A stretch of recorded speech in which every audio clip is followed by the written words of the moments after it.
তো দানের শীষ সবাই আমি বলছি দানের শীষে টিকিট দিলে আপনারা মনে মনে বলছেন যে দানের শীষ কেন দেব, আগে তো আমরা আমলিক ছিলাম না, এখন আমরা আমলিক, দানের শীষে আমলিক মনে করবেন কেন? আমলিক আসার জন্য আমরা এটা একটা পথ। আমরা বিএনপি কে যদি চাই, বিএনপি দেখা 10 বছর বাদ হলে আমাদের নেত্রীকে আবার আনবে, জানেন যে এটা। কিন্তু ওদের হাতে যদি চলে যায়, পাকিস্তানে চলে যেতে হবে সবাইকে, মনে করবেন।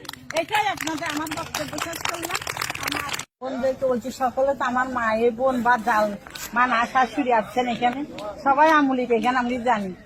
আমি কিন্তু আমার জন্মগতভাবে আমি বিএনপি ছিলাম, বুঝছেন। আমি মাহবুব কমিশন আমলে বিএনপি কমিশনার মেম্বার ছিলাম 3 বার। এখন দেশে আসছি ডক্টর করে, কিন্তু এখন আমি মা বোনকে বলছি, নিজের ইজ্জত যদি রক্ষা করতে চান আপনারা সবাই বিএনপি কে বলছি। বিএনপি বলে কেউ অবহেলা করবেন না কেন, এখন আমলিক নেই। এটাই বলছি যে এটা আমাদের মাতৃ জন্মের কথা। মা বোনরা বলছে যে আমলিককে ভোট দিও, বিএনপি কে দিও না। কিন্তু এখন আমরা বর্তমান আমরা আছি এখন বিএনপির হাতে, আমাদের আমলিক নাই।